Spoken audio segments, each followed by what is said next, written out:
எல்லாருக்கும் வணக்கம். இதழி நீல சேனலுக்கு உங்களை வரவேற்கிறேன். இன்னைக்கு நம்ம வந்து பம்கினை வச்சு பாஸ்தா செய்ய போறோம். எந்த குழந்தைங்களாம் வந்து பம்கின்னா சாப்பிடவே மாட்டாங்க. நிறைய பசங்க அதை செஞ்சு கொடுத்து சாப்பிடுங்க ஆனால் குட்டியா இருக்கும்போது இந்த மாதிரி குழந்தையா இருக்கும்போது தான் நம்மளால ஊட்ட முடியும். வளர்ந்துட்டா சாப்பிட மாட்டாங்க, பெரிய போராட்டமா இருக்கும். அந்த மாதிரி இருக்கிறவங்களுக்கு இந்த மாதிரி பாஸ்தா செஞ்சு கொடுத்தோம்னா குடுகுடுன்னு சாப்பிடுவாங்க, டேஸ்டாகவும் இருக்கும். ஸ்கூலுக்கு கூட பாக்ஸ் பண்ணி அனுப்பிச்சோம்னா ஸ்கூல்லையும் சாப்பிடுவாங்க, சூப்பரா இருக்கும் டேஸ்டா. இப்போ அதை நம்ம எப்படி செய்யலான்னு பார்க்கலாம் வாங்க. அங்க பாருங்க குட்டிமா, இங்க பாருங்க. வணக்கம் சொல்லுங்க. வணக்கம் வணக்கம் வணக்கம் வாங்க. வெல்கம் வெல்கம் சொல்லுங்க எல்லாருக்கும். ஓமா போது கை டோன்ட் சொல்லும். இப்போ பங்கிங் பாஸ்தா செய்யறதுக்கு வந்து நம்ம முதல்ல பாஸ்தா வேக வைக்கணும். நான் ஒரு 2 கப் பாஸ்தா எடுத்து வச்சிருக்கேன். இப்போ அதுக்கு வந்து ஸ்டவ் பற்ற வச்சு ஒரு பாத்திரத்தை வச்சு, இதெல்லாம் ரொம்ப பழைய எனக்குமா. ஆமா, தண்ணி ஊற்றிக்கலாம். முதல்ல தண்ணி கொதிக்கட்டும். இதுலயே வந்து கல்லுப்பு கொஞ்சம், அதான் ஃபர்ஸ்ட் அங்க வச்சிருந்தாங்க, இப்ப இங்க மாத்திட்டாங்க. கையானா இங்கேயே தான் போதும் அம்மா. அது வேகிறதுக்கான கல் உப்பு கொஞ்சம் போட்டு ஒரு ஸ்பூன் எண்ணெயை சேர்த்து தண்ணி கொதிக்கட்டும். கொதிக்கிறதுக்கு அப்புறம் நம்ம பாஸ்தா போடலாம். கொதிக்கட்டும், பார்த்துக்கலாம். என்னங்கம்மா கட்டிங் ப்ராசஸ் பண்ணிட்டீங்களா? தோல் எடுத்துட்டு இருக்கேன்ப்பா இந்த பூசணிக்காவில். சரி சரி, இது கொதிக்க லேட் ஆகும் சொல்லிட்டு அது மூடி வச்சாச்சு. ஆமா, அது கொதிக்கட்டும். அதுக்குள்ள அடுத்த வேலையை பார்க்கலாம்ல. அதுக்கு பூசணிக்கால தோல் எடுக்கிறது ரொம்ப கஷ்டமான வேலை. அப்படியா? ஆமா. அப்ப அது ஒரு டாஸ்கா வச்சிடலாம்ல எல்லாத்துக்கும். டாஸ்கா பாருங்களேன், வைக்கலாம்ல, யூஸ்ஃபுல்லா இருக்கும்ல. பிஞ்சு காயா இருந்தா கொஞ்சம் ஈஸியா வந்துடும். முத்தின காயா இருந்தா அது வர்றதுக்கு ரொம்ப கஷ்டமா இருக்கும். எடுத்தாச்சு. இதுல சின்ன சின்ன பீஸா கட் பண்ணிக்கலாம். அப்படியே தண்ணி கொதிக்குது. ஆமாப்பா, காய் கட் பண்ணிட்டு பாஸ்தா போட்டுடலாம். எடுத்து வச்சுக்க பாஸ்தால சேர்த்துக்கலாம். ஓகே, எண்ணெய் சேர்த்துட்டீங்களா? முன்னாடி எண்ணெய் சேர்த்துட்டேன், உப்பு சேர்த்துட்டேன். கரண்டி எடுக்கணும்ப்பா. இதே ஒரு வேலையா வச்சிருக்கேன். திட்டுவாளே என்ன, முன்னாடியே எடுத்து வச்சுக்க மாட்டீங்க அப்படின்னுவா.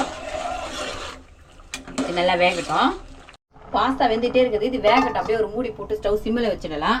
அப்புறம் ஒரு குக்கர் வச்சு ஒரு ஸ்பூன் பட்டர் சேர்த்துக்கலாம். பட்டர் மெல்ட் ஆகட்டும். இது எதுக்குமா? இது வந்து இப்போ பம்கினும் இதை வேக வச்சுட்டு அதுக்கப்புறம் நம்ம மிக்சியில் அரைக்கலாம். அதனால பூசணிக்கானே சொல்லி அதுவுமே டக்குன்னு வரல. பூசணிக்கான்றதும் டக்குன்னு வரல. அதான் கேஸ்ல மாட்டணும்ல, அதனால வேற ஒண்ணும் இல்ல. மெல்ட் ஆகலையா இன்னும்? ஆயிடுச்சு. இன்னும் கொஞ்சம் தான். இது கூடயே ஒரு 5 பல்லு பூண்டும் ஒரு 10 பல்லு முந்திரி எடுத்து வச்சிருக்கோம். அதையும் சேர்த்துக்கலாம். சேர்த்து ஒரு இந்த பட்டர்லேயே கொஞ்சம் செவரட்டும். இப்போ இது கூடயே நம்ம கட் பண்ணி வச்சிருந்த பங்கினை சேர்த்துக்கிறேன். சேர்த்து இதையும் பட்டரில் நல்லா ஒரு கலர் கலரிக்கலாம். இப்போ வந்து பூசணிக்காய் நல்லா பட்டரில் வதக்கிட்டேன். இப்போ இந்த பட்டர் பூசணிக்காய் வேகக்கு வந்து இங்கே பாஸ்தா வேக வச்சோம்ல, அந்த தண்ணியவே கொஞ்சம் மொண்டு ஊற்றி விசில் வச்சுக்கலாம். கொஞ்சமாக ஊற்றினாலே போதும். பாஸ்தாவோட போட்டீங்கம்மா? இதோ எடுத்துடுறேன். இங்க பாத்தீங்களா, ஒரு பாஸ்தா போட்டாங்க. எடுத்துட்டேன். போதுமா தண்ணி? அந்த போதும் விசில் நல்லா வந்துடும் இதுலயே. இப்போ இதை ஒரு 2 விசில் வச்சாலே போதும், குழ குழன்னு வெந்துடும். இப்போ விசில் வேணும், அதுக்கு தானே தவிக்கிறீங்க. அங்கிட்டு கையை வச்சுக்கிட்டு எடுங்க. இப்போ விசில் வரட்டும். இப்போ இங்கே பாஸ்தா எத்தனை விசில் வரணுமா? 2 விசில் வந்தாலே நல்லா குழ குழன்னு வெந்துடும். ஓகே. இப்போ இதுவும் கொஞ்சம் நேரம் வேகட்டும். நெக்ஸ்ட் வந்து பூண்டெல்லாம் கட் பண்ணிட்டு வந்துடலாம். என்னது? பூண்டு. இங்கே பாருங்க, பாஸ்தா நல்லா வெந்துருச்சு. ஸ்பூன் வச்சு கட் பண்ணி கை சுடுது, அதனால அது அப்போ ஒரு வயசுல கையை வைக்க முடியுது. இப்போ வயசாயிடுச்சு. ஐயோ வலிக்கும் போது வெந்துருச்சு நல்லா. இப்போ இதை தண்ணி இல்லாம நல்லா வடிச்சு எடுத்துட்டு வந்துடுறேன். ரொம்ப நேரமா அதை வெந்துருச்சுன்னு கட் பண்ணி பார்க்க ட்ரை பண்ணி. அது வழுக்குது, குழ குழன்னு. மானம் போச்சா?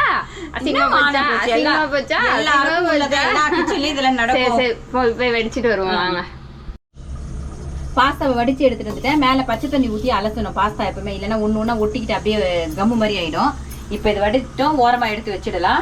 வச்சுட்டு குக்கரையும் நான் ஆஃப் பண்ணிட்டேன். 2 விசில் வந்துருச்சு. விசில்? ஆமா. இதுவுமே இந்த விசில் அடங்கட்டும் கொஞ்ச நேரம், அதனால அது அப்படியே இருக்கட்டும். அதுவுமே இப்போ பூண்டு நெக்ஸ்ட் வந்து இது பண்றதுக்கு தாளிக்கிறதுக்கு நல்லா குட்டி குட்டியா நறுக்கணும் இந்த பூண்டு. இது இவ்வளவு பூண்டு வேணும். அப்பதான் பூண்டு போட்டாதான் இந்த பாஸ்தா டேஸ்டா இருக்கும். சாப்பர்ல போட்டுருக்கலாம். சாப்பர் இல்லையே, அது இருக்கே நம்ம வீட்டுல பெருசு. ஆமாடி, மறந்துட்டேன் அதை. சும்மா நாங்க இங்க கெத்துக்காது. இல்ல உண்மையாவே மறந்துட்டேன். இது எவ்வளவு உண்மையாலுமே மறந்துட்டேன். பூண்டு நல்லா குட்டி குட்டியா கட் பண்ணி எடுத்துட்டேன். இப்போ நம்ம குக்கரை ஓபன் பண்ணி எடுத்துக்கலாம். இங்க பாருங்க, நல்லா வெந்துருச்சு பூசணிக்காய். நான் இந்த ஆற போட்டு மிக்சியில போட்டு அரைக்கணும். ஆற வச்சு எடுத்துன்னு வந்துடுறேன் இருங்க. நான் இந்த பூசணிக்காய் ஆற வச்சு எடுத்துன்னு வந்துட்டேன். இப்போ இதை மிக்சி ஜார்ல சேர்த்துக்கலாம். சேர்த்து கொஞ்சம் பால் ஊற்றி அரைச்சி எடுத்துக்கலாம் இதை. பால் எடுத்துட்டு ரெடியாக வச்சிங்க. ஆமாம், தப்பு தப்பாக பண்ணி திட்டு வாங்கி கிடப்பேன், எடுத்து வைக்காம உஷாராக எடுத்து வச்சு. இல்லைன்னா மட்டும் நீங்கள் கரெக்டாக பண்ணுறீங்க. என்னைக்கும் ஒரு நாள் மட்டும்தான் நீங்கள் கரெக்டாக பண்ணுவீங்க. வயசானா இப்படிலாம் இருக்கும். இந்த டயலாக் ஆனா வயசானா மீதிலாம் கரெக்டா பண்றீங்கல்ல. ரெடி பண்ண கரெக்டா, மீதிலாம் வேலைக்கு போறது அது வேலை செய்யலாம் கரெக்டா. வீடியோ எடுக்கும் போது மட்டும் ஏதாவது கோளாறா பண்ணிடுறீங்க. சரி சாரி, இனிமே கரெக்டா பண்றேன். இதுல வந்து பால் தேவையான அளவு கொஞ்சமா சேர்த்துக்கிறேன். அரைச்சிட்டு வேணும்னா நம்ம போட்டுக்கலாம் கொஞ்சம். சரிங்களா? அரைச்சிட்டு சரி, இப்போ அரைச்சிட்டு வரணும். அதை ஆமா தெரியுமே. அரைச்சிட்டு வந்தாச்சு பாஸ்தாவை. நான் ஊத்தின பால் ஐஸ்கிரீம் மாதிரி இருக்கும், மேங்கோ ஃபிளேவர் ஐஸ்கிரீம். நல்லாவும் இருக்கும் சாப்பிட்றதுக்கு. இதுல வந்து பால் நான் ஊத்துறது பத்தல, 3/4 கப்பு பால் ஊற்றி அரைச்சிருக்கேன். முந்திரி பருப்பு ஏன் போட்டேன்னா ஃப்ரெஷ் கிரீம் இருந்தா போட்டுக்கலாம். அது இல்லைன்னா முந்திரி பருப்பு போட்டா கொஞ்சம் திக்கு கொடுக்கும். அதனால நான் முந்திரி பருப்பு போட்டுக்கோங்க. உங்ககிட்ட ஃப்ரெஷ் கிரீம் இருந்ததுன்னா கிரீமா ஃப்ரெஷ் கிரீம் ஃப்ரெஷ் கிரீமா எல்லாரும் கேட்டுக்கோங்க. பாஸ்தா செய்ய போயிடலாம் வாங்க. சரி, ஓகே. அப்ப இவ்வளவு நேரம் பாஸ்தாவே செய்யலையா? நம்ம இனிமே தான் செய்ய போறேன். இவ்வளவு நேரம் வேக வச்சுதான் வச்சிருக்கோம். இனிமேதான் மெயின் இது தண்ணி ஊத்திட்டு வந்து தாளிக்கிறதுக்கு நான் அடுப்பத்தை வச்சு கடாய் வச்சுட்டேன். இப்போ வந்து ஒரு ஸ்பூன் பட்டர் போட்டுக்கலாம். பட்டர் போட்டு அது கூடயே கொஞ்சம் எண்ணெய் சேர்த்துக்கிறேன். நான் ஒரு ஸ்பூன் எண்ணெய் சேர்த்துக்கிறேன். பட்டர் மெல்ட் ஆகும் நல்லா. இப்போ அந்த பட்டர்லேயே கட் பண்ணி வச்சுருந்தோம் பார்த்தீங்களா பூண்டு, அது எல்லாத்தையும் சேர்த்துக்கோங்க. நல்லா சூறணும். நல்லா பொன்னிறமா. பொன்னிறம்னா என்னதுமா? Brown colour. அதுக்கு ஏன் பொன்னிறம்னு பேர் வச்சிருக்காங்க? தெரியாம சொல்லிட்டாங்க. ஐயோ மன்னிச்சு சொல்லுங்கம்மா, எதுக்கு பொன்னிறம்னு பேர் சொல்லுவாங்க? அதை சொன்னேன். மற்றவங்க சொன்னா தெரிஞ்சுக்கிட்டு சொல்லணும்ல. அதை கோல்டன் ப்ரௌன். சரி, சமாளிக்கிறதுக்கு 1000 காரணம் வச்சிருப்பீங்க. 1.5 நீட்டுக்கு வேற பேசுவீங்க. கேட்டா இங்க பாத்தீங்களா நல்லா பொன்னிறமா வந்துருச்சு. இப்போ வந்து நம்ம அரைச்சு வச்சிருந்தோம் பாத்தீங்களா பூசணிக்காய், இவன் வந்து இந்த பட்டர்ல பூசணிக்காய் வந்துருச்சு. எப்படியோ செம்மையா இருக்குல்ல, ஐஸ்கிரீம் மாதிரி இருக்குமா? ஆமா, பங்கிங் வச்சு ஐஸ்கிரீம் செய்ய முடியுமான்னு பார்க்கலாம் நம்ம. சரி, நல்லா அப்படி கலரிக்கலாம். ஒரு கொதிக்கட்டும். நான் மிக்சியும் அலசி இதுல சேர்த்துக்கிட்டேன். இப்போ இந்த பூசணிக்காய்க்கு தேவையான அளவு உப்பு சேர்த்துக்கலாம். என்னம்மா என்னமோ தடவிக்கிட்டு இருக்கீங்கம்மா. ஸ்பூன் வேணும்ல பூசணிக்காய்க்கு. ஆமா, ஸ்பூன் இதுல இல்ல. பூசணிக்காய்க்கு தேவையான அளவு உப்பு மட்டும் சேர்த்துக்கலாம். ஏன்னா நம்ம வேக வைக்கும் போது போட்டிருக்கோம். அதனால பூசணிக்காய்க்கு தேவையான அளவு உப்பு சேர்த்தா போதும். இது கொஞ்சம் கொதிக்கட்டும். இங்க பாத்தீங்களா நல்லா கொதிக்குது. இப்ப கொதிக்கும் போது இதுல நம்ம வேக வச்சு வச்சிருந்தோம் பாத்தீங்களா பாஸ்தா, அது எல்லாத்தையும் இதுல சேர்த்துக்கலாம். இப்ப இது மேலேயே ஒரு ஸ்பூன் ஓரிகானோவா, அது பேர் மட்டும் வராது எனக்கு.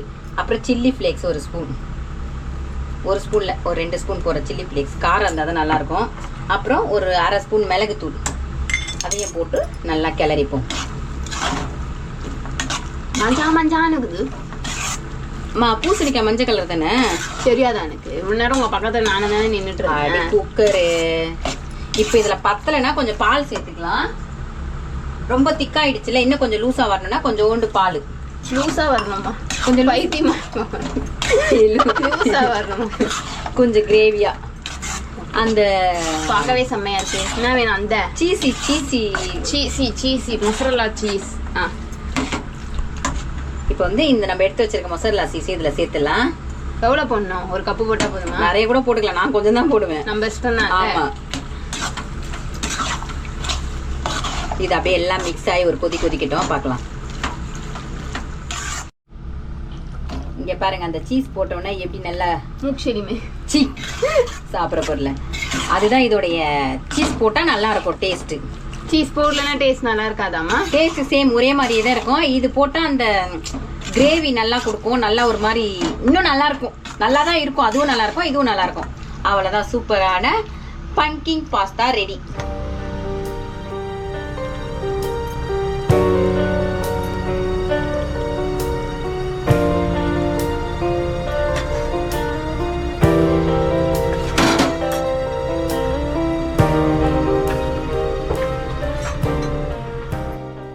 அவ்வளோதான், சூப்பரான சீசி பங்கிங் பாஸ்தா ரெடி.